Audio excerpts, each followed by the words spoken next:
Bonjour, attention, je ne vais pas dire la vérité parce que pour moi la vérité n'est pas conceptuelle, donc je ne peux pas l'exprimer avec des mots. Les mots que j'exprime sont toujours très infidèles à ce que j'ai vécu, à ce dont je veux témoigner. Mais je fais le témoignage le plus sincère possible, donc je ne suis pas capable d'être télépathe. Je n'ai que les mots pour faire ça, j'accepte. Et toujours la mobilisation, c'est toujours pareil, plus je fais des vidéos, c'est-à-dire plus je vais aux rencontres des gens qui viennent me répondre, etc. Et plus ça mobilise de la conscience, des questions, des réponses. Donc là, ça foisonne en ce moment, j'accepte le foisonnement.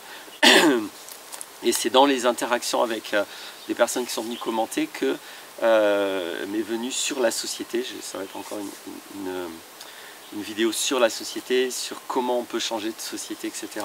Mais un point très très précis. J'ai dû déjà l'aborder comme ça rapidement dans d'autres vidéos, mais je veux faire une focalisation sur un point très précis parce que je pense que ça peut être un biais cognitif, c'est-à-dire que ça peut être, je dis souvent que notre première prison elle est mentale, que nos premiers obstacles sont mentaux, que la plupart du temps quand on pense qu'il n'est pas possible de faire une chose, le problème il est dans notre façon de penser et on peut très bien faire la chose. Peut-être pas comme on la pense justement, mais en tout cas on peut faire quelque chose qui va aboutir à la même à la réponse à nos mêmes problèmes et la satisfaction de nos besoins. Des fois c'est les solutions qui sont pas bonnes, mais c'est important de savoir laisser tomber les solutions et de vouloir s'occuper de toute façon au fait pourquoi on voulait cette solution. Quels étaient les besoins qu'on voulait remplir avec cette solution, quelle était notre intention vers cette solution. Des fois, il faut laisser tomber cette solution et en prendre une autre qui va répondre aux besoins, voire qui va être encore meilleure pour répondre à nos besoins et à répondre à nos attentes et répondre à ce qu'on souhaitait. Donc, dans ce mouvement absolument indispensable d'envisager des solutions, puis si ça ne va pas, de les laisser tomber, mais surtout pas de laisser tomber le fait d'en trouver une de solution. Plus on est persévérant, obstiné à absolument vouloir trouver une solution à quelque chose, plus c'est sûr qu'on va trouver d'une manière ou d'une autre, ça c'est certain. La seule chose qui empêche de trouver une solution, c'est d'arrêter de la chercher la solution. Il n'y a rien d'autre qui empêche de trouver une solution. Donc, ceci étant posé, bon ça c'est déjà une première logique, hein, première chose importante. Mais donc, une des limites mentales que je rencontre souvent, qui me semble assez violente, c'est-à-dire ça me semble être une prison violente, c'est quelque chose qui ferme tout espoir, toute capacité d'imaginer, de créer, de construire, d'avancer, de vivre, c'est de concevoir certaines alternatives comme des alternatives abstraites, comme quelque chose qui est perché, qui est n'importe quoi, qui n'est pas réaliste, etc. etc. Et ça, je le rencontre assez facilement, parce que ma vie, ironiquement, donc ce que je vis concrètement, depuis 20 ans, est perçu comme quelque chose d'abstrait, d'irréaliste, de perché, de pas possible. Donc ça me fait mourir de rire, parce que je le vis, et ça fait 20 ans que je le vis, et on vient m'expliquer que je rêve. Non, moi je rêve pas, je vis ce dont je parle. Alors, j'en donne jamais tous les détails parce que, pour plusieurs raisons. D'abord parce que c'est ma vie privée, mais aussi parce que c'est contre-productif dans mon expérience. Ça sert à rien de dire aux gens ce que moi j'ai fait parce que ça va pas être leur solution. Ils n'ont pas les mêmes situations que moi, ils n'ont pas les mêmes envies, ils n'ont pas les mêmes moteurs, ils n'ont pas les mêmes fonctionnements. Chacun étant hyper différent et chacun ayant quelque chose d'hyper différent à faire. Quand on sort de vouloir juste aller être employé dans une boîte, encore dans une prison, on ne peut plus fonctionner comme ça. On ne peut plus aller dans une école, apprendre un truc et puis le faire et ça va marcher. Ça, c'est la pratique scolaire. Pour la vraie vie, ça ne marche pas comme ça. Donc je ne vais pas, moi, jouer les maîtres d'école à vous dire « Regardez ce que moi j'ai fait, allez-y, essayez ». Ça ne marche que si vous voulez des diplômes, si vous voulez un salaire, si vous voulez être heureux, si vous voulez vivre, si vous voulez être épanoui, si vous voulez vous réaliser, ça ne fonctionne pas. J'ai fait toute une vidéo là-dessus, allez voir, hein, sur la confiance en la vie au lieu de la confiance en soi. Tapez Laurent Martinez, confiance en la vie, je pense que vous allez trouver. Donc, là encore, ceci étant posé, encore une petite annexe à ce que je voulais dire. Du coup, c'est une absolue catastrophe d'imaginer comme ça, juste parce qu'on a été programmé à ça, comme étant abstrait, irréaliste, illusoire, complètement perché, complètement n'importe quoi. Alors, il va y avoir beaucoup de vocabulaire différent, hein, mais en gros, certaines alternatives nous apparaissent pas sérieuses. Que ce soit des alternatives de vie, comme là j'en parle, parce que là je parlais juste de ce que je vis depuis 20 ans, donc on est dans un projet individuel, on n'est pas dans une autre société, on est dans le fait que dans la société mondiale actuelle, il est possible de vivre des milliards de choses. Donc autant choisir celle qui nous convient. Et puis c'est pareil pour les projets sociétaux. Alors là on ne peut pas le faire tout seul, je l'ai déjà dit plein de fois, on ne peut que faire ça de manière collective et avec un collectif de masse. Mais là, pareil, il y a des propositions qui pourraient être complètement abstraites, qui pourraient être vues comme perchées, abstraites, etc., et qui ne le sont en rien. Et donc c'est ça que je vais pointer, c'est-à-dire que la rapidité que vous pouvez avoir à évaluer comme irréaliste, abstrait, perché, illusoire, etc., une proposition, va vous fermer intégralement à cette proposition, totalement. C'est-à-dire que si jamais c'était une porte de sortie pour vous, et si jamais vous ne vous ouvrez pas à ça un autre jour, c'est mort, votre vie va être privée de toutes ces solutions, de cette porte de sortie qui mène à des milliers de possibilités. Juste parce que votre mental, tac, il a fermé une porte. Donc, c'est important d'être clair avec ce qui est abstrait, avec ce qui est irréaliste, etc. La plupart des propositions ne sont pas irréalistes, abstraites, elles sont utopiques, ce qui n'a rien à voir. Et là aussi, on a été conditionné à un piège, parce que dans notre société, utopique est synonyme d'illusoire. Justement, ce qui est utopique, c'est perché, c'est illusoire, c'est n'importe quoi, c'est pour les rêveurs, etc. etc. Et ce n'est pas du tout le sens de ce mot-là. Mais alors, absolument en rien. Donc là encore, c'est très intelligent de la part du système, en tout cas de ceux qui le dirigent, d'arriver à fermer la porte en mode novlangue. C'est vraiment de la novlangue, ça, c'est-à-dire qu'on vous met une sémantique à un mot qui est très important pour que du coup vous soyez enfermé dans votre raisonnement. Et quand vous êtes enfermé dans votre raisonnement, vous êtes beaucoup plus enfermé que dans une prison. Ça fait longtemps maintenant que les dirigeants ont compris la dictature à la sauce Hitler, de vous enfermer avec des armées. C'est vraiment le truc de gros bourrin. Je ne pense pas qu'il y aura d'autres dictatures comme ça sur la planète. Ou encore une fois, à moins que... Waouh, il est puissant, lui. Ou alors à moins qu'il y ait... moi je décrète qu'il est d'accord avec moi. Hein. Peut-être qu'il n'est pas d'accord, mais vu que je ne comprends pas sa langue, je décide qu'il est d'accord avec moi. Et donc, je disais, des grosses dictatures de bourrins comme ça, il n'y en aura plus. N'imaginez pas ça. Regardez ce qui se met en place, ce n'est pas des dictatures comme ça. Les flics et l'armée, on vous l'envoie dans votre tête. Les flics et l'armée, on les envoie dans votre tête. On vous empêche de penser des alternatives. Et voilà, par exemple, un moyen majeur de le faire.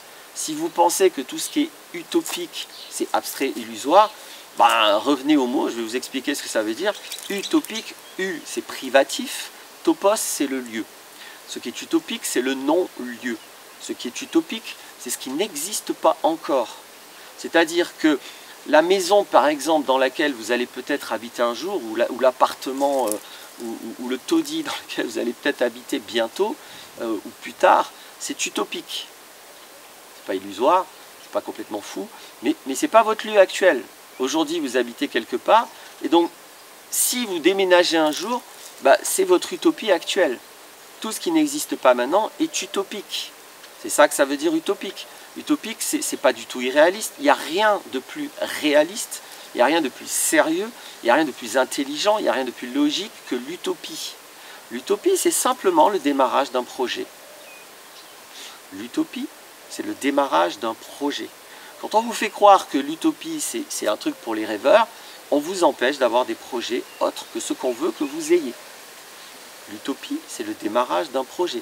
Soyez très très vigilants quand vous vous amusez à considérer qu'il peut y avoir des projets utopiques, irréalistes, etc. alors que soyez honnête, la plupart du temps, vous n'en savez rien, vous n'avez pas pratiqué, vous n'avez aucune expérience, et simplement, vous ne savez pas de quoi vous parlez. Vous avez été programmé, vous avez un réflexe de Pavlov qui vous dit « ça, alors, vraiment pour les rêveurs ». Oui, c'est ce qu'on vous a programmé à penser. Mais si vous êtes un tout petit peu humble, et vous y mettez un tout petit peu de conscience, vous allez vous rendre compte, en fait, attends, ce qu'il dit, ce mec, en fait, je ne sais pas de quoi il parle, je comprends rien. C'est normal, j'ai zéro expérience. En fait, je ne sais pas. Tiens, peut-être c'est intéressant. En tout cas, je ne sais pas de quoi il parle, je ne comprends rien à ce qu'il dit. Ça, c'est consciencieux. Ça, c'est réaliste comme démarche. Ça, c'est humble. Et ça, ça peut vous mener quelque part. D'être conscient de ce que vous ne connaissez pas, de ce pourquoi vous avez zéro expérience. Et si vous vous mettez à avoir de l'expérience pour ça, vous ne pouvez pas imaginer tout ce que vous allez savoir et que vous ne pourrez jamais savoir en vous y intéressant uniquement intellectuellement ou encore plus en ayant des réflexes pavloviens comme ça conditionnés par tout un système. Donc l'utopie c'est nécessaire, c'est indispensable, c'est juste ce qui n'existe pas encore et qu'il faut faire exister. C'est d'autant plus ironique de parler d'abstrait, de parler d'irréaliste à propos de projets alternatifs à notre société actuelle, que par contre, notre société actuelle, c'est un truc de rêveur, c'est un truc de perché, c'est abstrait. Pourquoi c'est abstrait? Parce que la propriété, c'est abstrait. Ça n'existe pas. Ça n'existe pas. Toucher la propriété. Regarder la propriété, vous ne pouvez pas. Vous pouvez toucher un arbre, vous pouvez regarder un arbre.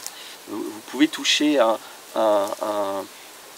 agent douanier qui est armé et qui vous demande vos papiers pour bouger. Vous pouvez toucher cet homme, mais vous ne pouvez pas voir toucher la frontière qui est supposée mettre les limites de la propriété étatique. Ça n'existe pas, c'est un truc de rêveur. Mais les mecs, ça a beau être des rêveurs, ils se sont dit putain, et si un jour on enfermait tous les gens dans une zone? C'est un truc de malade mental ça. Il faut être taré pour se dire, dans un monde libre, à un moment donné, qu'il y a un abruti qui se dit putain, et si on enfermait tout le monde pour voir, c'est à mourir de rire. N'empêche qu'ils ont réussi. Les tarés, les rêveurs, les mecs complètement avec une approche abstraite, complètement irréaliste à la base. Hein. Je veux dire, si les gens ne sont pas d'accord pour être enfermés, ils ne seront pas enfermés. C'est pas possible d'enfermer dans des frontières des gens qui n'ont pas envie d'être enfermés dans des frontières. C'est juste pas possible. C'est juste pas possible, c'est irréaliste.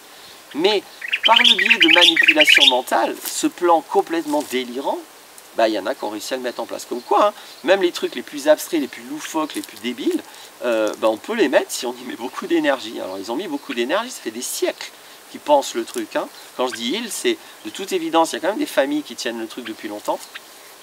Informez-vous, intéressez-vous. Mais ils y mettent énormément d'énergie. C'est pas fini l'histoire. Hein. Ils sont encore en train de mettre en place leur fameux nouvel ordre mondial. C'est pas moi qui le dis, c'est eux. Hein. Donc, il n'y a rien de plus abstrait que la société actuelle basée sur la propriété et la monnaie. C'est quoi la monnaie? C'est un bout de papier. Le concret de la monnaie, c'est un bout de papier. Pire que ça, maintenant, c'est un chiffre sur votre ordinateur. Un chiffre qui a été créé à partir de rien. La monnaie, maintenant, elle en est à un stade où c'est créé ex nihilo, à partir de rien. C'est pas abstrait, ça? C'est pas un truc de perché, ça?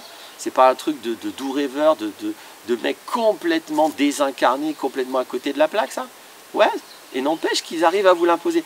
C'est toujours complètement débile. Je veux dire, le réel, le plus concret, celui que moi, j'invite à relier à nouveau, c'est que tout est gratuit à la base. C'est ça le concret. C'est ça qui est concret.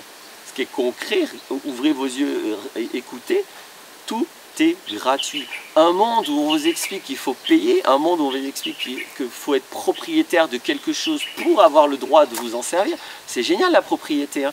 À la base, s'il n'y a pas la propriété, il y a quelque chose, vous pouvez faire avec la chose, vous êtes un humain libre. Par contre, on vous dit qu'il y a une propriété, donc ça veut dire qu'il y a quelqu'un qui vient entre vous et la chose, vous dire non, non, non, c'est moi qui t'autorise à faire ce que tu veux. Tu ne peux pas faire ce que tu veux. C'est moi qui t'autorise. D'abord, tu as la propriété. Après, tu peux faire les choses. Donc, là encore, c'est un truc de débile mental. C'est un truc de délire. Je veux dire, rêver un jour au sein d'hommes libres qu'on va pouvoir arriver à empêcher un humain de faire ce qu'il veut, c'est hallucinant. Je veux dire, il n'y a pas un seul animal autre que l'homo sapiens sapiens qui est parti dans ce délire-là. Mais nous, on y est parti grave dans ce délire. Hein, et on a l'impression qu'on est sérieux et qu'on est civilisé. on en est loin du stade de voir la démence et la sauvagerie du truc. Et on est tellement coupé de notre liberté. Depuis tout à l'heure, j'ai un bouquin dans ma tête. Je ne l'ai pas lu, mais j'ai parlé avec l'auteur, donc je sais ce qu'il y a dedans. On nous appelait les sauvages de Dominique Rankin, c'est son nom de contribuable, comme il dit. Dans sa culture, il s'appelle Capitotac, celui qu'on entend pleurer de loin. Allez entendre pleurer Capitotac. Donc on nous appelait les sauvages, c'est ça ce livre. Ça peut être intéressant, ça vous met dans un autre paradigme. Parce que cet homme dit, j'ai fini par comprendre que ce que les Blancs appellent sauvage, ça veut dire libre. Moi, je n'étais pas un sauvage, j'étais libre. Je vivais dans la nature, j'étais libre, totalement libre. J'ai vécu la vie libre. Parce que les Indiens et les méchants qui tuent les Indiens, c'était pas que au Far West, hein, ça s'est passé il y a quelques dizaines d'années encore. Hein. Enfin, il n'a pas été tué, mais il a été violé quand il était enfant, comme quasiment tous les peuples autochtones au Canada, comme beaucoup de Maasai d'après ce que j'ai compris, comme beaucoup d'aborigènes d'après ce que j'ai compris. Ça a été une technique pour génocider des peuples que d'aller violer les enfants et détruire psychologiquement les enfants. Bref, parenthèse fait. Avant qu'on cherche à le détruire, finalement ils n'ont pas réussi à le détruire, vous le verrez dans le bouquin si ça vous intéresse, ou allez voir des vidéos, vous tapez Dominique Rankin, vous allez trouver Capitotac. Voilà, on y revient, hein, lui il est dans le concret, lui il n'est pas dans un délire abstrait, il n'est pas dans l'irréel, il est dans le réel, il est sauvage, il est libre, il est libre. Notre soi-disant société réaliste, matérialiste, parce que le pire c'est qu'on se pense matérialiste, il n'y a pas plus perché que la société occidentale, qui est en permanence basée sur des concepts qui n'ont absolument aucun rapport au réel et qui n'ont absolument aucun intérêt autre que donner du pouvoir à des chefs. Tous les concepts qu'on utilise comme des concepts fondamentaux, indépassables, et qu'on a ce réflexe de dire ceux qui remettent ça en cause c'est des doux rêveurs, tous ces concepts sont absolument inutiles à part pour ceux qui veulent avoir un pouvoir. Ne me croyez pas? Regardez, ouvrez les yeux, ouvrez les oreilles, touchez, goûtez, sentez, regardez, vivez, vérifiez ce que je raconte, ne me croyez pas. Voilà ce que je voulais dire sur la soi-disant abstraction des alternativités. Venant d'un monde qui est abstrait à l'extrême et de façon délirante, c'est quand même à mourir de rire. Donc, quand vous pensez comme ça, vous avez vraiment le cerveau à l'envers, vous avez sérieusement le cerveau à l'envers si vous n'êtes pas capable de voir le réel. Allez dans une forêt, allez regarder le réel. Allez regarder le réel. Une ville, vous croyez que c'est réel? La ville, elle ne peut pas exister s'il n'y a pas tout un système monstrueux pour lui amener les choses. Ça n'existe pas une ville sans un système colonial, sans un système violent. Alors ça existe, je ne dis pas que ça n'existe pas. Un chat dans la gorge. Ça n'existe pas sans un système violent. Alors que la forêt, elle n'a pas besoin, elle a besoin de rien de violent pour exister. Rien de violent. Donc, c'est quoi ce monde où les gens vivent dans une ville sans se rendre compte de la violence permanente qu'ils mettent en place pour pouvoir avoir leur appart, leur voiture, leur machine à laver, leur ordinateur, leur connexion internet, leur habit, etc. etc. Parce que ce n'est pas eux qui l'ont construit autour d'eux, et ce n'est même pas des potes de leur communauté qui l'ont construit autour d'eux. Il n'y a rien de réaliste là-dedans. Et on est en train de voir avec le coronavirus le délire de tout ça. C'est complètement délirant. Là, maintenant, je ne sais pas si vous vous êtes rendu compte, hein, la société réaliste. Là, aujourd'hui, sur les marchés boursiers, enfin aujourd'hui ou hier ou avant-hier, je ne sais plus où ça en est, hein, le pétrole était passé à prix négatif. C'est-à-dire que pour pouvoir, comment je vais le dire, c'est tellement difficile, on a du mal à faire des phrases. Pour pouvoir donner, enfin pour pouvoir échanger, j'ai du pétrole, j'ai un stock de pétrole, pour pouvoir l'échanger avec quelqu'un, je dois donner du fric. Je dois donner de l'argent pour qu'on accepte de prendre mon pétrole. C'est là où on en est, ça c'est réaliste, hein, c'est super, le commerce, le machin. C'est sérieux ce que je dis, allez voir, hein, pareil, ne me gobez pas. Je dois donner de l'argent pour qu'on accepte de prendre mon pétrole. Pourquoi? Parce qu'il n'y a plus de stock, vu que le pétrole, on ne s'en sert plus, là maintenant les gens ne travaillent pas. Donc il n'y a plus de stock, donc du coup, les gens qui ont du pétrole ne savent plus où le foutre. Il y a des tas de bateaux dans la mer qui ne peuvent pas aller poser leur pétrole quelque part enfin pas tous peut-être, mais énormément de réservoirs sont pleins. Donc du coup, ça devient galère sur le plan financier, vis-à-vis du délire de notre société. Ça devient galère d'avoir du pétrole. Avant, c'était il y a 2 mois quand même peut-être. J'ai même pas trop vu le temps passer, moi je me sens pas très confiné. Il y a 2 mois, c'était n'importe quoi. C'était complètement pas pensable. Le pétrole, c'était cool parce que ça fait plein de fric quand on arrive à le mettre dans un réservoir et qu'il y a un abruti qui va nous donner de l'argent pour ça. Abruti, c'est pas une insulte, hein, au sens du dictionnaire. Abruti, ça veut dire être influencé pour ne plus être capable de penser. Et donc là, maintenant, c'est le contraire. Maintenant, c'est celui qui a le bateau qui veut donner du fric pour qu'on le débarrasse de son pétrole. Voilà le monde réaliste, le monde sérieux, le monde civilisé, le monde des pieds sur terre. Voilà. Bon, je pense que j'ai donné beaucoup d'exemples. Je pensais que j'allais faire court, je pense que j'ai fait un peu long.